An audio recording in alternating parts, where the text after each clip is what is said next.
nawala na yung Rosal na malaki kasi hindi malinis yung grills na yan. Ayan, kung nakikita niyo yan, tatakpan na siya ng Rosal eh. So parang alikabok. So what I did is talagang ako ang nagpulak, basta pinutol ko siya. Yun na lang ang nilagay ko para at least maliit na lang.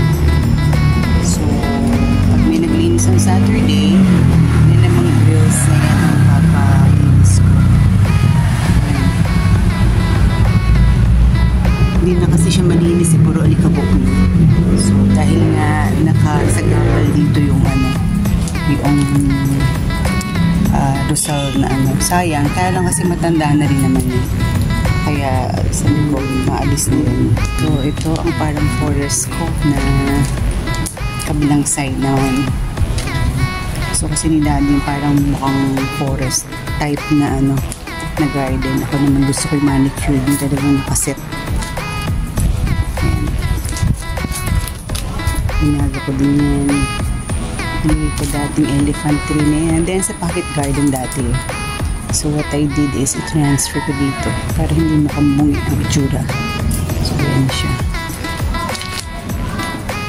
And of course, dito naman tayo sa may gilid ng yan. Mukhang forest. Yan ang ganap sa gilid.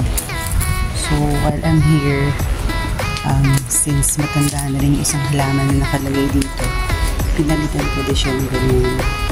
Eventually lalaki rin naman yan. So ayan siya na ang gilid.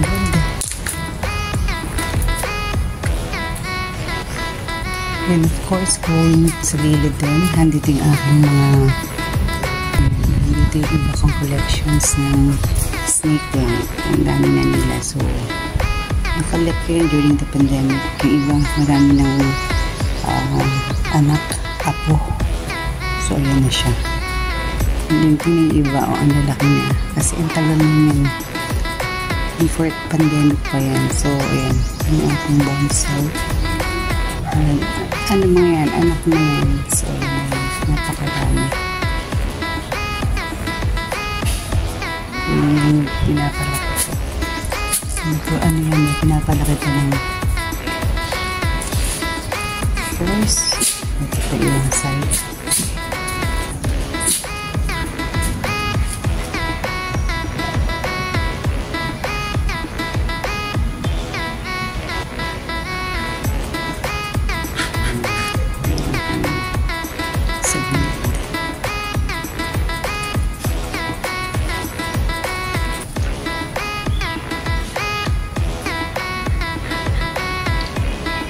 Ang gulo, no?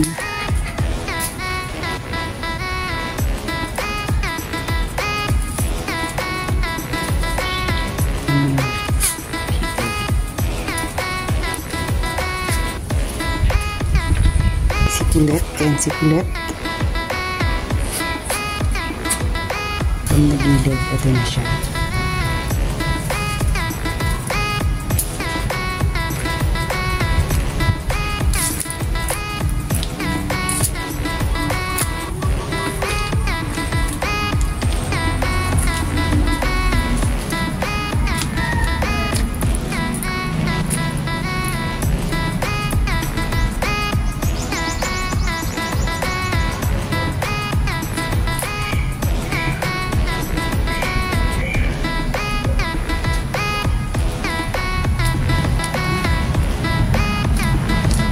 Patay na patay yan eh.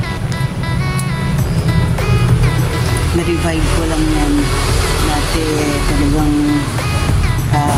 dry na siya. So ngayon na yan yung tsura niya. Na-revive ko na siya.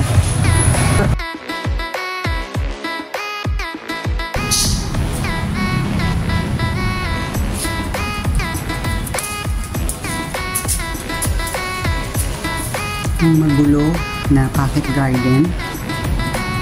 Yan. Nandito ko nilagay mga yan. Nagsama-sama ko na yung rubber tree ko. And of course, ito yung pililift ko.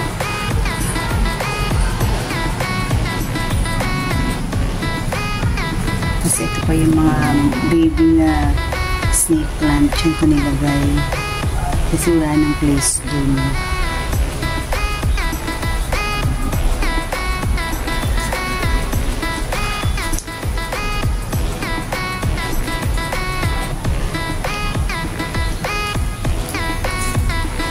Laki na rin ito, oh. Ang cylindrica na snake plant na yan, oh. Tagal na rin yan. Before the pandemic pa, nabili ko na yan.